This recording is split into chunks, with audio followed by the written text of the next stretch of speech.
জিলহজ মাসের স্পেশাল ফজিলত হচ্ছে এই, নবী সাল্লাল্লাহু আলাইহি ওয়াসাল্লাম বলেছেন যে আল্লাহ পাকের কাছে জিলহজ মাসের প্রথম 10 দিনের নেক আমল, আল্লাহ পাকের কাছে জিলহজ মাসের প্রথম 10 দিনের নেক আমলের অপেক্ষা উত্তম অন্য কোনো আমল নাই। সাহাবীরা প্রশ্ন করলেন যে ওয়ালাল জিহাদু ফি সাবিলিল্লাহ ইয়া রাসূলুল্লাহ, আল্লাহর রাস্তায় জিহাদও কি নয়? নবী সাল্লাল্লাহু আলাইহি ওয়াসাল্লাম বলেন ওয়ালাল জিহাদু ফি সাবিলিল্লাহ, এমন কি আল্লাহর পথে জিহাদও নয়।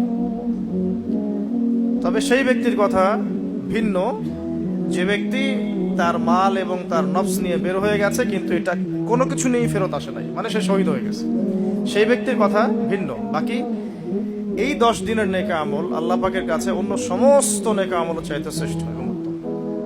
আল্লাহ পাক সূরা ফজরের মধ্যে এই 10 দিনের কথা বলেছেন, ওয়াল ফজরি মানে প্রভাতের কসম বা ফজরের কসম, ওয়াল লায়ালিন আশর এবং 10 রাতের কসম। এই ওয়াল লায়ালিন আশর 10 রাত বলতে মুফাসসিরিনে কেরাম এই জিলহজের প্রথম 10 দিনকে বোঝান, এই 10 রাতকে বোঝান। আবার সূরা ওয়াস সামাই যাতিল বুরুজ, আমরা সূরা বুরুজ পড়ি, ওয়াল ইয়াউমিল মাউউদ ওয়া শাহিদ ওয়া মাশহুদ, এখানে শাহিদ বলতে আরাফার দিনকে বোঝানো হয়, ওয়া মাশহুদ বলতে জুমার দিনকে বোঝানো হয়। তো এই আরাফার দিনও কিন্তু এই 10 দিনের মধ্যেই পড়ে গেছে। আরেকটা হাদিসে এসেছে যে এই 10 দিনের মধ্যে যে আরাফার দিনটা আছে, এই আরাফার দিন সম্পর্কে নবী সাল্লাল্লাহু আলাইহি ওয়াসাল্লামকে জিজ্ঞাসা করা হচ্ছে, ইয়া রাসূলুল্লাহ এই দিনের ফজিলত কি? নবী করিম সাল্লাল্লাহু আলাইহি ওয়াসাল্লাম বলেন আহতাসিবু আলাল্লাহ, আমি আল্লাহর কাছে আশা করি যে এই দিন মানে আরাফার দিনের সিয়াম রোজা, এটা কি হবে? কাফারা মানে মাফের কারণ হবে, গুনাহ মাফের মোচনের কারণ হবে। সানাতাল্লাতি ক্বাবলা ওয়া সানাতাল্লাতি বা'দা, মানে বিগত 1 বছরের আগামী 1 বছরের 2 বছরের গুনাহ মাফের কারণ হবে একটা রোজা আরাফার সওম। মাশাআল্লাহ, সুবহানাল্লাহ। তো এই 10 দিন এর মধ্যেও পড়ে গেছে আবার হজ, এই 10 দিনের মধ্যেই পড়ে গেছে কি? হজ, হজও এর মধ্যে। আবার কুরবানি নাহার এটাও এর মধ্যে। তার মানে এমনি নর্মাল ইবাদত, নর্মাল বলতে আমরা গতানুগতিক যে ইবাদত করি, সালাত, সিয়াম, সাদাকা, হজ, আবার কুরবানি, আবার আরাফার দিন, সবকিছু মিলে এই 10 দিন বা 10 রাত একসাথে। তাহলে এখান থেকে বুঝতে পারছি যে এর গুরুত্ব কতটুকু। এখন প্রশ্ন হচ্ছে আমরা এই 10টা দিন কিভাবে কাটালে পরে একটি ইফেক্টিভ 10 ডেজ কাটাতে পারবো জিলহজ মাসে। আমি কয়েকটা পয়েন্ট আপনাদের সাথে শেয়ার করি, আল্লাহ পাক আমাদের সবাইকে আমল করার তৌফিক দান করুন। প্রথম যে বিষয়টা খেয়াল রাখতে হবে সেটা হলো নিয়াত বিশুদ্ধ করতে হবে। প্রতিটা হাদিস গ্রন্থের একটা মৌলিক হাদিস হলো ইন্নামাল আমালু বিন্নিয়াত, আরেকটা হাদিস হচ্ছে ইন্নামাল আমালু বিল খাওয়াতিম। আমল ডিপেন্ড করে নিয়াতের উপরে এবং আমল ডিপেন্ড করে শেষ পরিণতির উপরে। মানে একজন মানুষ ভালো পথে চলছে, চলতে চলতে খারাপ হয়ে গেল, ওই অবস্থায় মৌত হলো, তার পরিণতি ভালো হলো না। একজন মানুষ খারাপ পথে চলছে, তওবা করে ফিরে আসলো, এসে ভালো পথে চলা শুরু করে এখানে মৃত্যুবরণ করলো, তার পরিণতি ভালো হবে। ইন্নামাল আমালু বিল খাওয়াতিম, আমল শেষের উপর নির্ভর করে, আর আমরা তো জানি না যে কার শেষ কখন। এই কারণে সবসময় আমলে ব্যস্ত থাকা উচিত। আল্লাহ পাক তৌফিক দান করুন। আল্লামা তাকি উসমানী দামাত বারাকাতুহু, তার উস্তাদ তাকে বলতেন, তিনি তার কিতাবে লিখেছেন যে আমার উস্তাদ আমাকে বলতেন, আমার শাইখ আমাকে বলতেন যে প্রতিদিন দেহের যেমন খোরাক আছে ঠিক তেমনি প্রতিদিন আত্মার খোরাক জোগাড় করো। প্রতিদিন দেহের খোরাকের জন্য আমরা 5 বার 3 বার 4 বার খাওয়া দাওয়া করি, নাস্তা খাই, সব মিলে 4-5 বার খাওয়া দাওয়া করি, পানি পান করি, ভিটামিন নেই, প্রোটিন নেই, কার্বোহাইড্রেট নেই, মিনারেলস নেই, তাই না? দুধ খাই, কত কি খাই। এগুলো দেহের খাবার। অনেকে এর সাথে আবার হারামও কিছু খাবার খায়।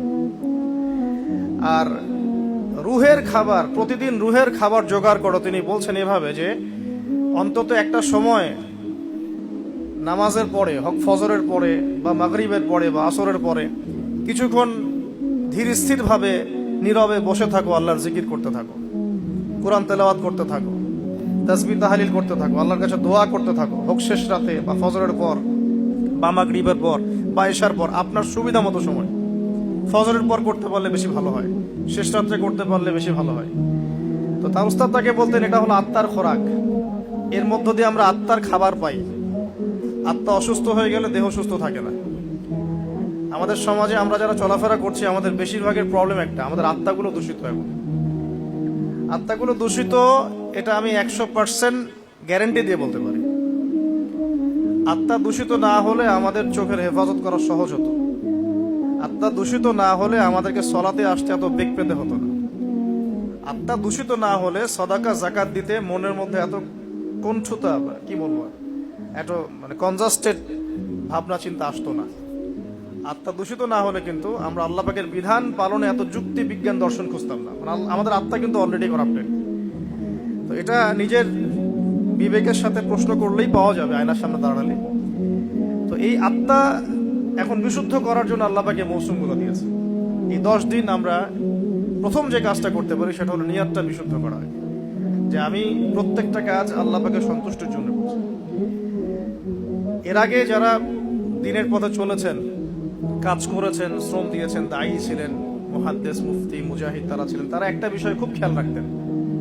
অনেকগুলো কিতাব পড়াশোনা করে এই জিনিসটা আমি পেয়েছি, অনেকগুলো কিতাবই আছে, যে তারা যে কোনো কাজ করার আগে একটু ধীরস্থির ভাবে বসতেন বা 1 মিনিট একটু চিন্তা করতেন, আগে নিয়তটা খালাস করতেন, আমি এই কাজটা আল্লাহর জন্য করছি। আমরা ব্যস্ততার সাথে অনেক সময় চলাফেরা করে এই নিয়তটা খালাস করার সময় পাই না। তো আগেকার যারা বড় বড় বুজুর্গ ছিলেন তারা নিয়তটা আগে খালাস করে নিতেন, এই কাজটা আমি আল্লাহর জন্য করছি। তারপরে কথা বলা শুরু করতেন, তারপরে নামাজে দাঁড়াতেন, তারপরে সাদাকা করতেন, তারপরে দার্স দিতেন। মানে আগে একটু চুপ করে বসে থাকতেন যে আমি কাজটা আল্লাহর জন্য করছি। আমরা একটু এই যে 2-3 দিন হাতে আছে আমাদের, নিয়তটাকে বিশুদ্ধ করব, যে আমি যে আমলই করব সেটা নামাজ হোক, রোজা হোক, হজ হোক, যাকাত হোক, কুরবানি যাই হোক, শুধু আল্লাহর জন্য করব, শুধু আল্লাহর জন্য, শুধু আল্লাহর জন্য, শুধু আল্লাহকে রাজি খুশি করার জন্যই সব করতে হবে। এটাই হলো আপনার বিশুদ্ধ নিয়াত। এরপরে এই 10 দিনের মূল কাজ হবে তওবা করা। এই 10 দিন বেশি বেশি আল্লাহর কাছে তওবা ইস্তেগফার করতে হবে, কারণ এই 10 দিনে হজ আছে।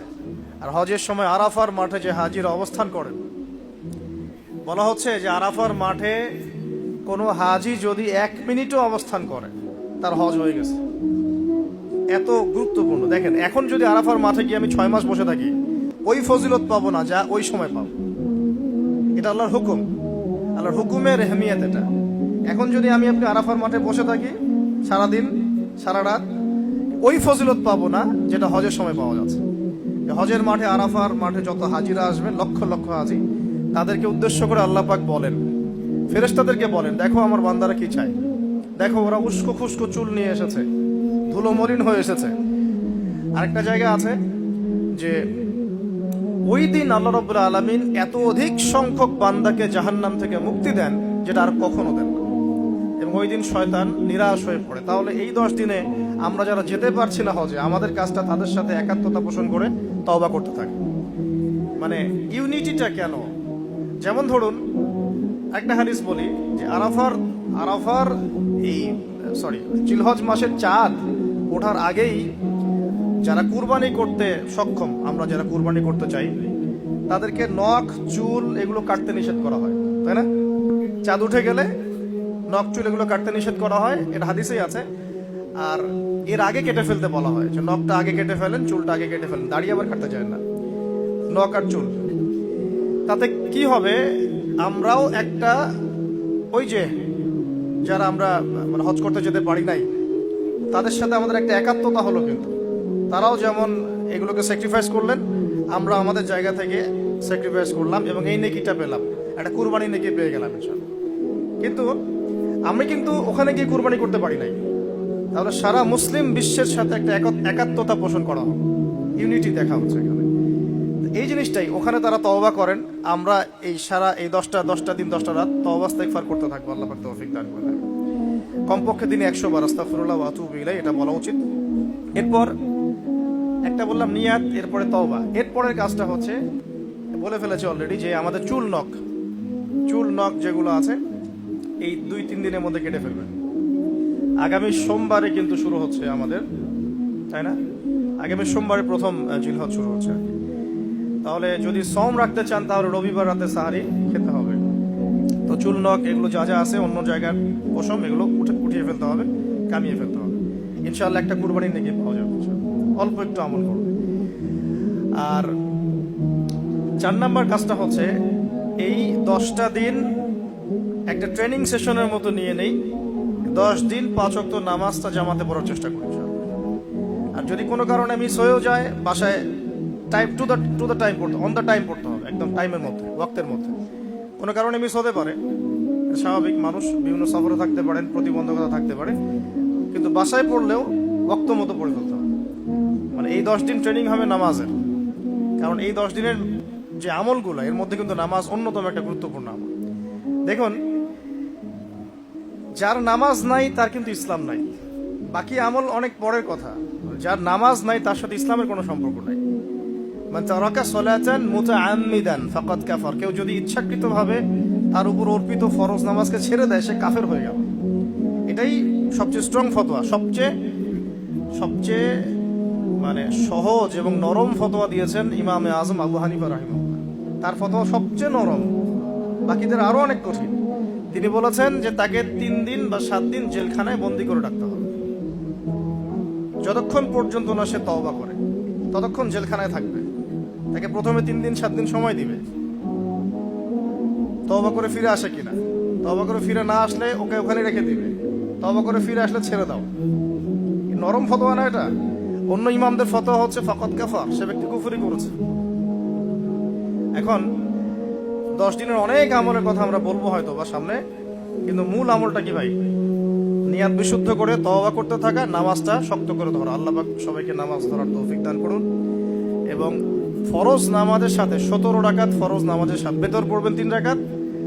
আর চেষ্টা করা যায়, চেষ্টা করবেন যে 12 রাকাত এক্সট্রা নামাজ পড়ার জন্য। 12 রাকাত এক্সট্রা নামাজ মানে ফজরের আগে 2, জোহরের আগে 4 এবং পরে 2, মাগরিবের পরে 2, এশার পরে 2। এই যে 12, এটা যে ব্যক্তি পড়বে তার জন্য জান্নাতে একটা করে ঘর তৈরি করা হয়। তো এই আমলের মৌসুমটা কাজে লাগাই। এর প্রত্যেকটা দিন, প্রত্যেকটা রাত কিন্তু গুরুত্বপূর্ণ।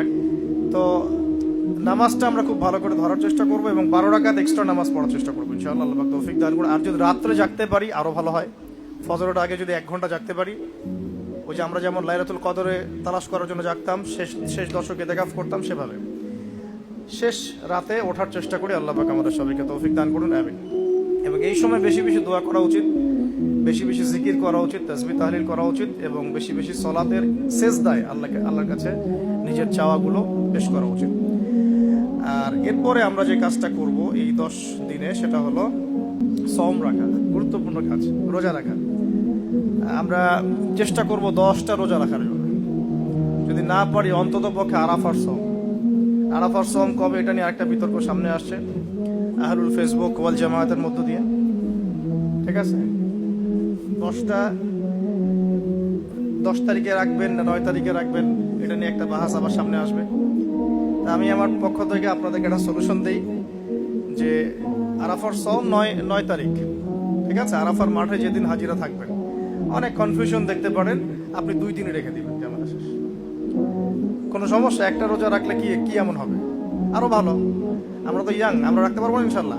না খেয়েও রাখতে পারবো ইনশাল্লাহ। পানি যদি নাও খেতে পারেন, 1 ঢোক পানি খেয়েছেন সাহারিতে, ওটা দিয়ে রোজা রাখা যাবে না ইনশাল্লাহ। তো আমরা পারবো। আমাদের মনের মধ্যে শয়তান কিছু দুর্বলতা সৃষ্টি করে, আল্লাহর পথে বেরিয়ে গেলেই দেখবেন শক্তি আল্লাহর পক্ষ থেকে আসছে। অনেক সময় অলসতা আসতে পারে, যে মনে হয় পারছি না, মনে হয় পারবো না। এইটা যখন নেমে যাবেন দেখবেন পারছেন ইনশাআল্লাহ। তো আমরা সহজ সমাধানে যাই, 2টা রোজা রাখবো ইনশাআল্লাহ। ঠিক আছে, কি হবে তাহলে? আগের 1 বছর, পরের 1 বছর, 2 বছরের গুনাহ মাফ হবে ইনশাআল্লাহ। ঠিক আছে, তো এখন আমরা আরাফার সওম তো আসতে দেরি আছে। আমরা এই 10 দিন যতগুলো করে সম্ভব রোজা রাখার চেষ্টা করি। কিন্তু সোমবারেই শুরু হচ্ছে, সোমবার আবার রোজা রাখা কি সুন্নাহ। সোমবার একটা রাখতে পারি, আবার বৃহস্পতিবার একটা রাখতে পারি, 2টা হয়ে গেল। আবার আরাফার 2টা রাখতে পারি, 4টা হয়ে গেল। অন্তত 4টা 5টা রাখার চেষ্টা করি। আর যারা পারবেন 10টাই রাখার চেষ্টা করেন। আল্লাহ পাক তৌফিক দান করুন।